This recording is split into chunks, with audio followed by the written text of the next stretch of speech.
Remove me off the network! Trial Services at the Federal Courthouse in Phoenix, Arizona. Can I get your last name again, please? Certainly, it's T as in Tom, I-E-D-A-E-E.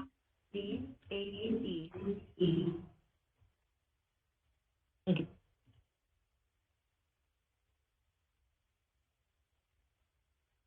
Is it quiet? I'm fine. Okay.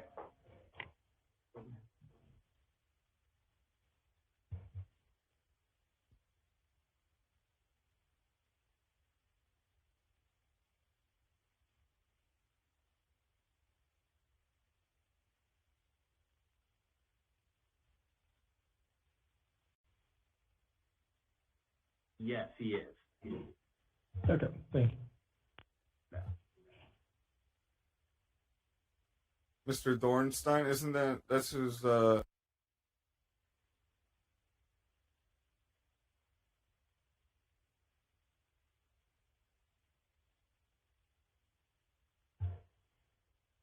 I believe all party members are present, so are parties ready to proceed with Here we go. We are. This is Dennis here. Okay, parties in line, please stand by. The judge will be on trial. Let's go. Let's go! Are blacks allowed to be gripers? Of course, there's a lot of black gripers, dude.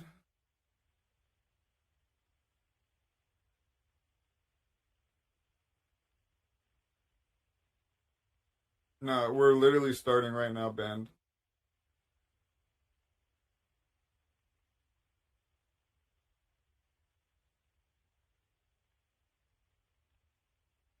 Big shout out to everybody, man. Hopefully things go good. Local counsel for Mr. Gionet. Here we go. Yep, thank you. Like, Yoba's banned from, like, every fucking store on Mill and bar on Mill, you know what I mean? Video, will the parties please introduce themselves to the court, beginning with the government? Good afternoon, Your Honor. AUSA Christopher Brown for the government. Good afternoon, Your Honor. Joseph Scorfano, local counsel on behalf of Mr. Gionet. And Arizona Counsel Attorney Zach Thornley on behalf of Anton Gionet, who is also present, sitting next to me, Your Honor.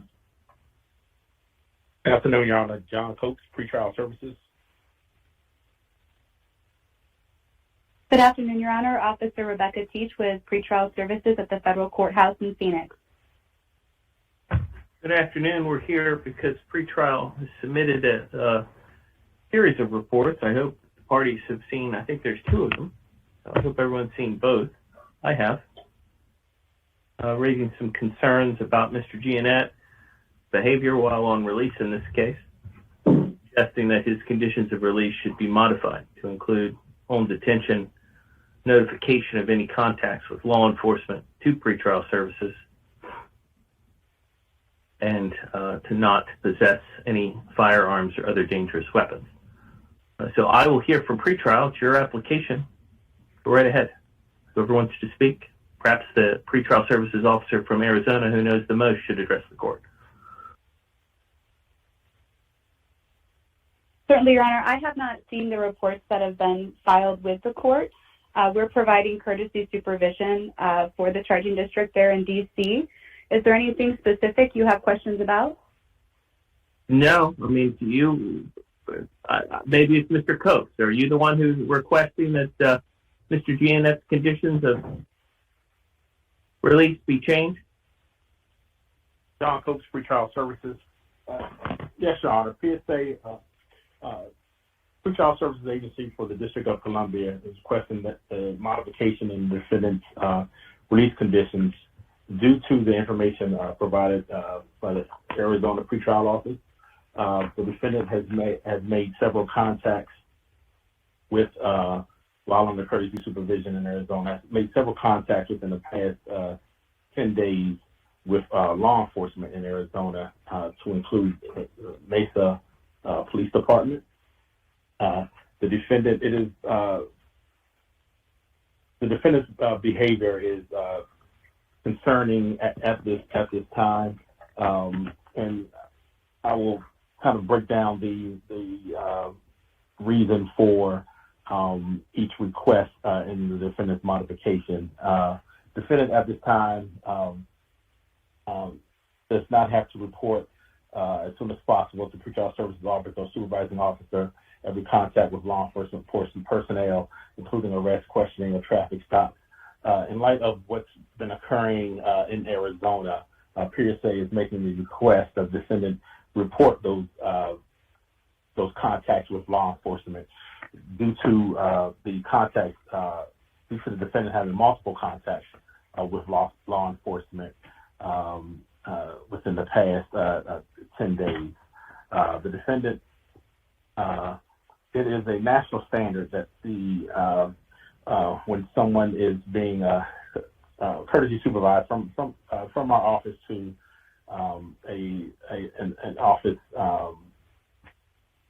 for the United States Probation or Pretrial Office, that the defendant does not possess a firearm, destructive device, or other weapon.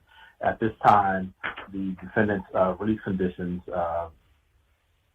consist of a defendant to not illegally possess any firearms. We believe that there is a safety issue due to the defendant's recent behavior and what he has shown on video, that there may be a concern for officer safety in that if there is a need to visit the home of the defendant, PSA was requesting that the defendant does not possess a firearm, destructive device, or other weapon due to a concern for the safety of the supervising officer in Arizona, or officers. The defendant has made, initially when the defendant was released, the defendant was placed on location monitoring, and since that time, the defendant was taken off of location monitoring, I believe, on March 31st of this year. Due to the defendant's recent contacts, to include after the 10 o'clock hour, and to include, for a while the defendant has been off of electronic monitoring, location monitoring. The defendant has had these contacts to include the defendant appearing to give threats to an individual, defendant being in what appears to be agitating situations, and having those during those multiple contacts with law enforcement. The defendant has also been trespassed, barred from going to a Starbucks in Arizona for approximately 1 year as well. And so PSA feels as if with the support of the Arizona Pretrial Office, it is the recommendation that the defendant be placed back on location monitoring so that he may be monitored while he is in the community. It appears not only from his contacts, but what is shown on a video that has been provided to the court, that the defendant appears to be a potential danger to the community, and this behavior that has been shown on the posted YouTube video, which brings me to the defendant's modification of not posting videos to any social media website to include video sharing platforms. It appears that the defendant is out in the community as a video YouTuber, individual that posts videos, live videos, and it appears that the defendant, being a part of the video sharing platform, being part of recording and posting these videos. It appears that during these incidents that this has the defendant being a part of these situations that seem to escalate from being what is supposed to be something that's as the defendant may express, something that is consistent with what is a YouTuber or so, seems to escalate into law enforcement or multiple law enforcement contacts that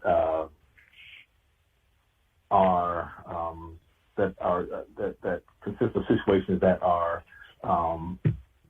escalate while he is out in the community.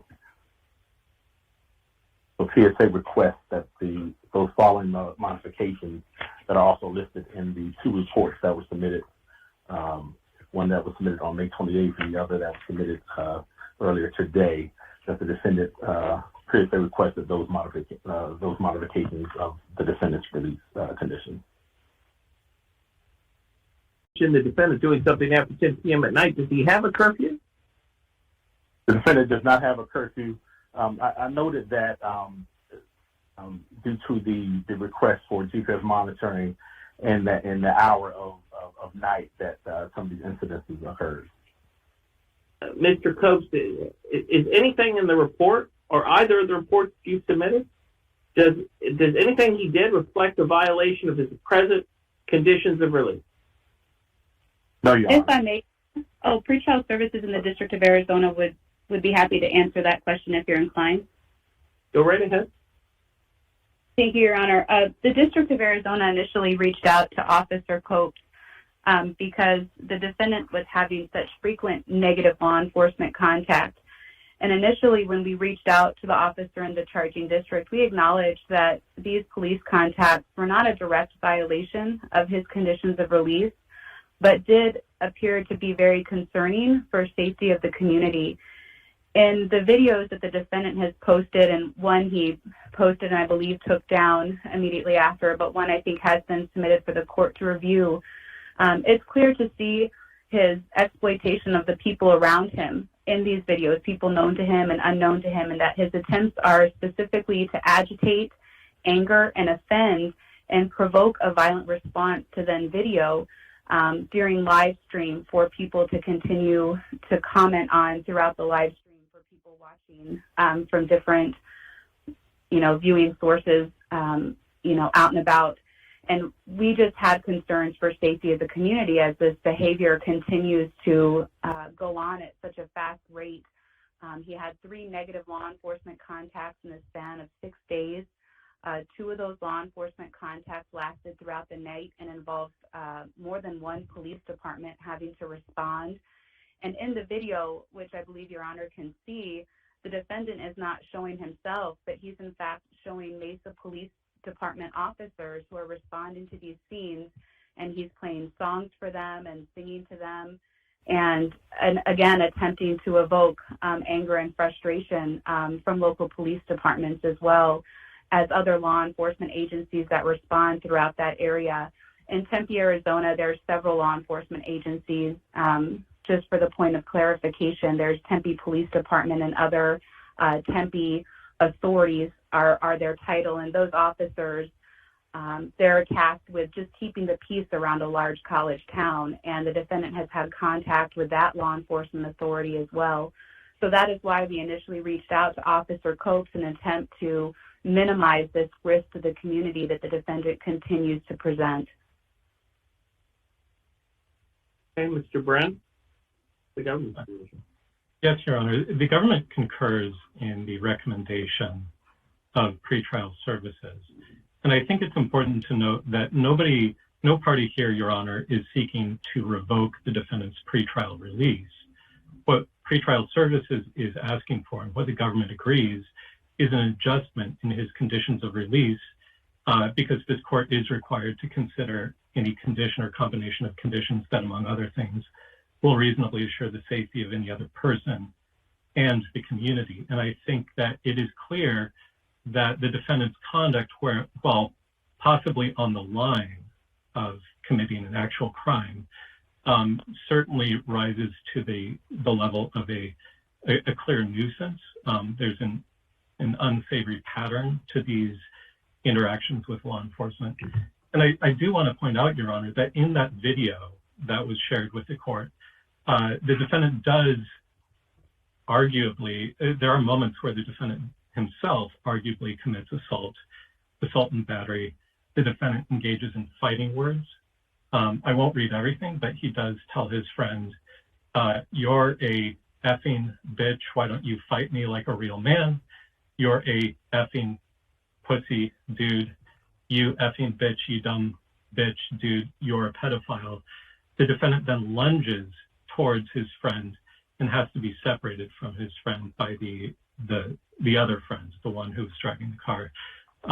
It's also significant, Your Honor, that in the police report, the police actually considered arresting the defendant during his second interaction with law enforcement on that first night for disorderly conduct due to, quote, his combative behavior and words. Now, I'm not sure if, I know the defendant has not been charged, and it is arguable whether these are actual violations of state or federal law, but it certainly rises to the level of something that should trigger this court's concern in tailoring more restrictive conditions to govern the conditions the defendant's pretrial release. Let me ask the pretrial services officer from Arizona, you are doing courtesy supervision, is that correct, of this defendant? That is correct, Your Honor. And then do you do home visits in Arizona? I don't know what your practice is out there. Do you ever go to the defendant's home? We do. Due to the COVID-19 health pandemic, we have changed our in-district policies regarding in-home contacts. But should the court be inclined to have more frequent in-home contacts with the defendant, we can do that.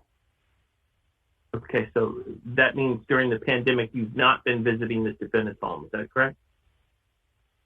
I believe when he was on location monitoring, he did have officers at his home more frequently, but once he was removed from location monitoring, he came to my caseload as a generalist that supervises cases that would not require any special monitoring like location monitoring or specific mental health treatment cases. So given when he was reduced to my caseload, I would say it was a reduction in supervision when he came off of location monitoring. A home visit has not been completed since that time. And I believe that's been about 2 months. Okay. From counsel to the defendant. Your Honor, I believe that, well, I don't believe, it's undisputed that there's not been any violation of Mr. Gionet's release conditions. I want to address just some of the things that were discussed. Mr. Cope mentioned that it's a national standard not to possess a firearm. It may be, but Mr. Gionet had not had a firearm restriction since the beginning of this case. I don't know, nothing in any of this has anything to do with the firearm, including the charges that he faces there in D.C. I'm not sure exactly what the concern is for a firearm. He's never been accused of misusing a firearm or using a firearm in any kind of crime. In fact, he does have a firearm, but it's not even at his house. He removed it just out of pure concern of not wanting to get in any trouble or to violate anything, even though there's no restriction that he not have a firearm. The mentioning of the negative police contacts is concerning for me as a defense attorney, and specifically in regards to what has been requested here or what's been proffered to the court on the part of probation. It's concerning to me because it's completely untrue. the contacts that he had were because he contacted police himself after his friend had hit him. And that was it. I believe other than I think there was a mention of a trespass from a Starbucks. And in that case, as soon as he was told that he couldn't go into Starbucks or that he couldn't stay in there, he left. After he left, he was standing I thought he was barred, meaning he went in, he played some song, offensive song, and then they said he can't come back. That's exactly right. So now if he were to go back, well, that might be trespass. But right now he's just been barred because of whatever you want to call it, offensive conduct. That's exactly right, Your Honor. So other than that, he was the one that made contact with officers. He told officers what was going on, that his friend had hit him. That night, and I'm kind of rehashing what's already in, some of the responses back from myself and I don't know if the state touched on it, but or the government, but Mr. Gionet doesn't drink. He doesn't drink alcohol. He doesn't do drugs. He's completely drug-free. He's alcohol-free. The driver of the vehicle that night does not Gionet or the driver. The only person that was drinking was the person that he ended up calling the cops on who had actually hit him. That was the only person that was drinking. I just find it extremely concerning that because someone may be offended by his behavior or what he does or what he likes to do for work or for making money, that we're going to get hauled in to account for these things. And then on top of that, there's a request to modify his conditions of release, which I believe wholeheartedly would be a direct violation of due process. And I believe as such because, again, there's no dispute that he didn't violate any conditions of release. And I think that modifying anything based upon the fact that he didn't violate anything violates his due process rights. And again, as I mentioned in my response, if he does violate something, at that time, the court has all the power to completely punish him or to have him held accountable for whatever actions it is that he takes that he is not supposed to do. But it's completely incorrect to hold him to a standard that was not even in place or that's not part of his release conditions. It's really actually really ridiculous in my opinion. I do want to address a couple things in regards to questions that the court had for probation, which is whether or not there was any home visit.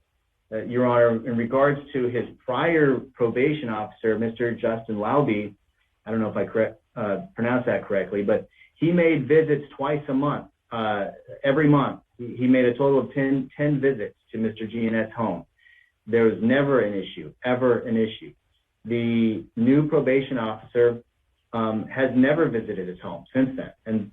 And so, I mean, we're talking about both probation officers throughout the entire duration of, within the pandemic. So this is not something that was outside of the pandemic. So I think if there was concerns about his behavior or safety to the public, that maybe there would have been more visits to his house or something along those lines to, I guess, check in on him for whatever reasons. I guess probation has the right to do so. So if there was concerns about his safety, they could have easily went in, checked his house, checked to see if everything's legit or if everything's cool, if he's behaving, if he's abiding by the guidelines of the release conditions that are set forth for him.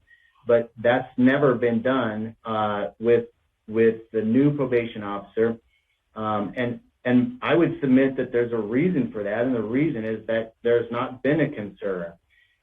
If there was, she had every right to go follow through with that.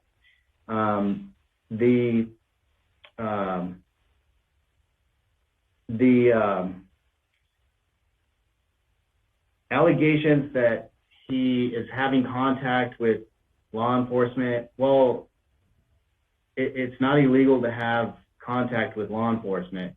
For him, it would be a bad thing, obviously, if he's arrested, and he knows that it means bad things for him if he is, and if he is, then he will account for that at such a time. But it is not illegal for him to. And by the way, I feel like that this request is almost a message to him not to ever contact law enforcement if he needs to contact law enforcement. And Mr. Gionet has fans, but he also has enemies. And I think it would be a real detriment if he felt like he could not contact law enforcement when he needed to, for fear that he's going to be hauled before the court to account for that contact with law enforcement.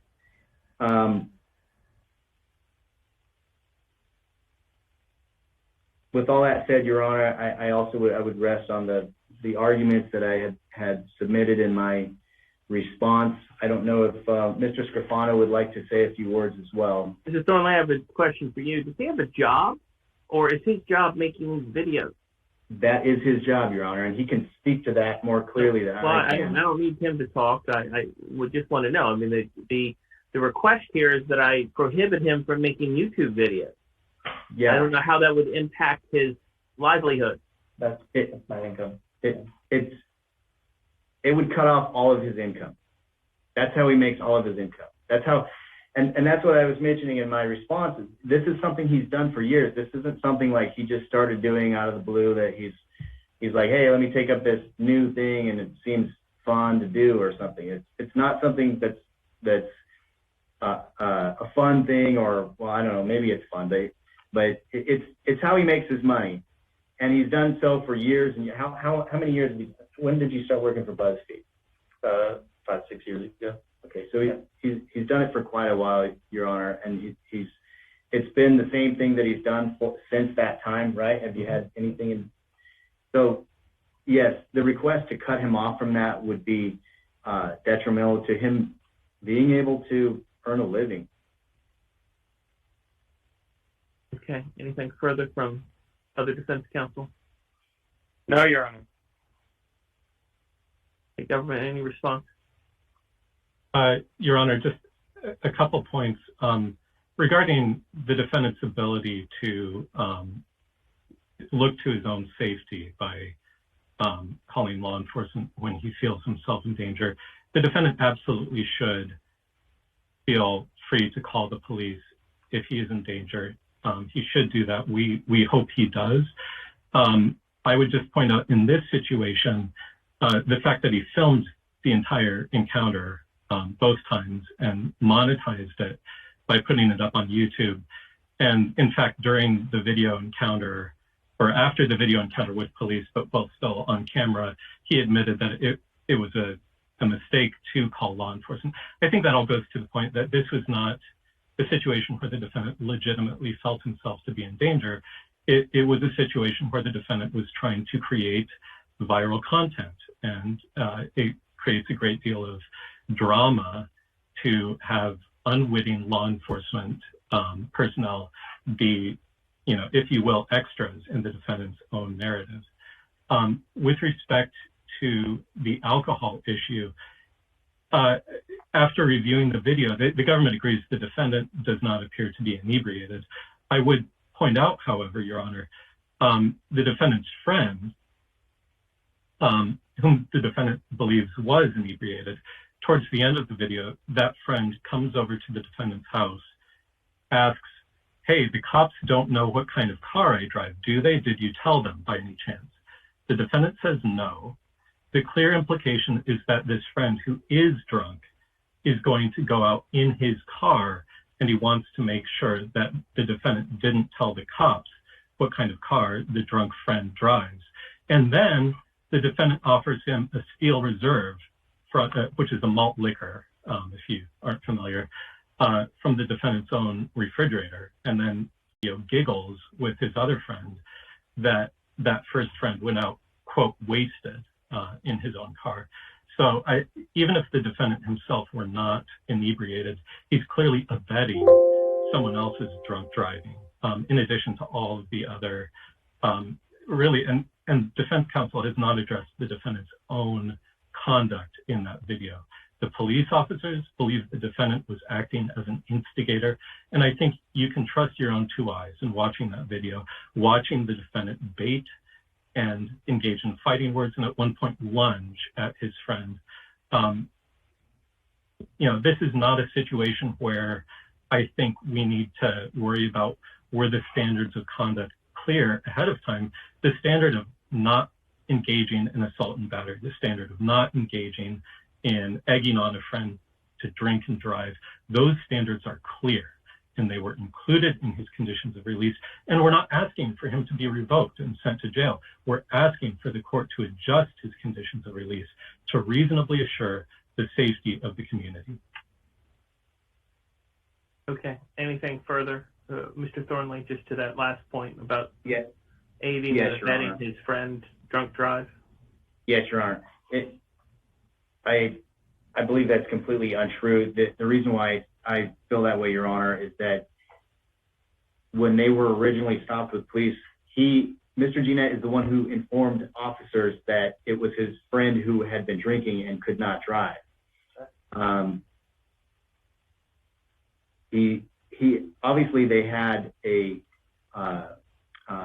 both as I already mentioned, Mr. Gionet and the driver were both sober. So I don't think that by any stretch of the imagination, Mr. Gionet is okay with drinking and driving. They didn't put the drunk guy behind the wheel that night. When his friend came back to the house, I think there was still a question of whether or not he was going to stay. And so whether or not he offered him a still reserve, in my opinion,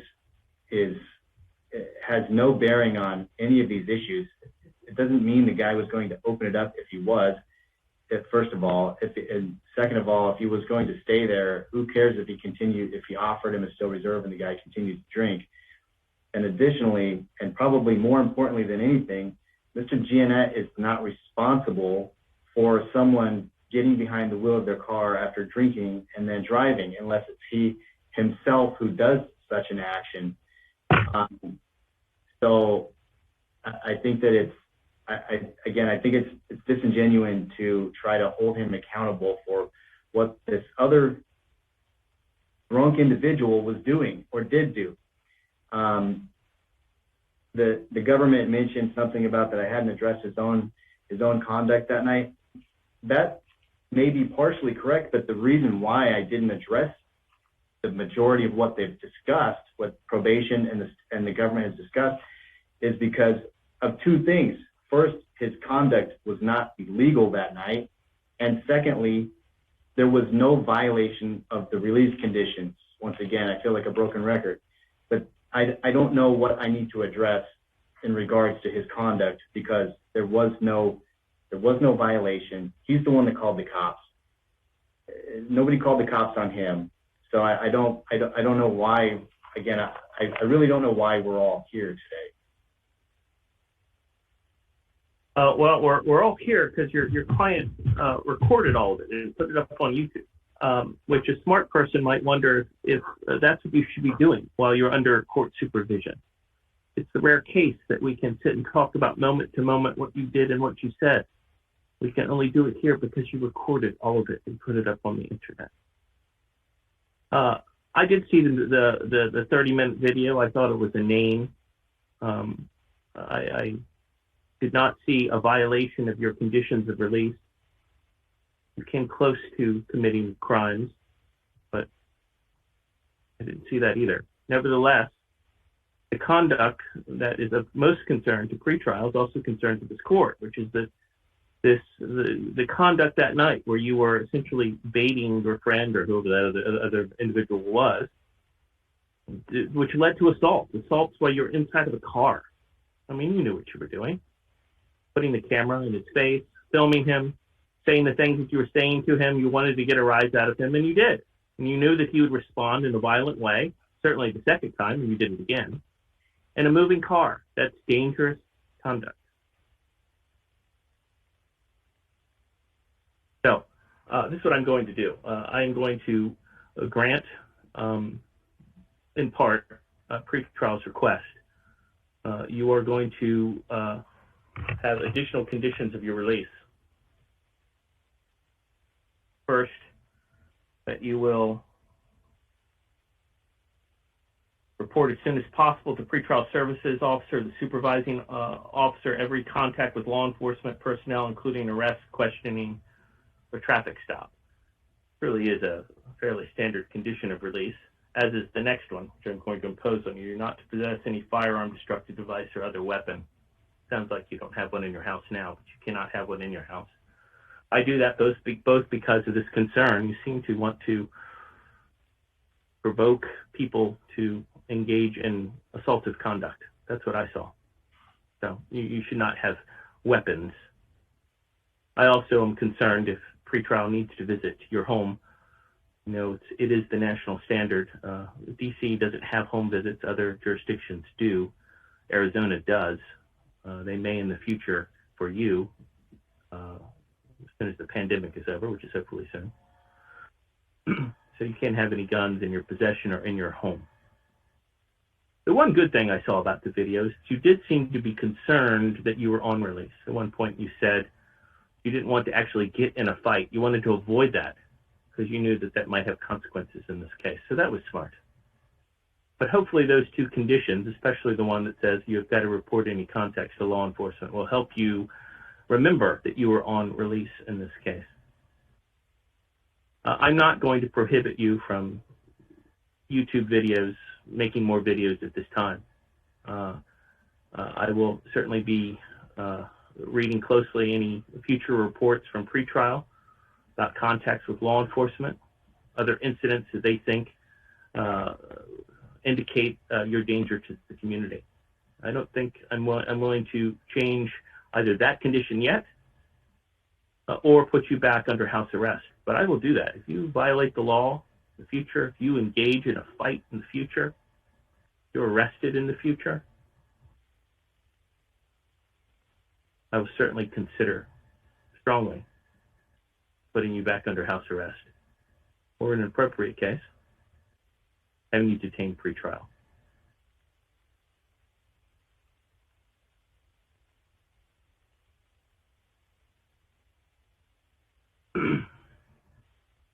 Gionet, do Let's fucking go! Yes, Your Honor. you have any questions? No, Your Honor. All right, I will be issuing an order which will reflect the decision of the court here. Again, Mr. Gionet, you should feel free and you should call the police. And so I'm not doing this because you called the police that night. It was the conduct that led to the assaultive conduct which required you to call the police is what I'm focused on. I also encourage pretrial to let the court know about future similar events like this one. I don't have any problem with pretrial raising these issues with the court. I'll be looking closely at this case in the future if such reports are submitted. Okay, that's the ruling of the court. I'll issue an order changing your conditions of release as reflected here. There's the ruling. Your Honor, may I just get one point of clarification? Yes. So it's not a violation of the conditions if he does have additional contact with law enforcement. No, it's just that he's got to report that to pretrial. So every time you have a contact, whether it's just questioning, stop, you need to immediately report that to pretrial.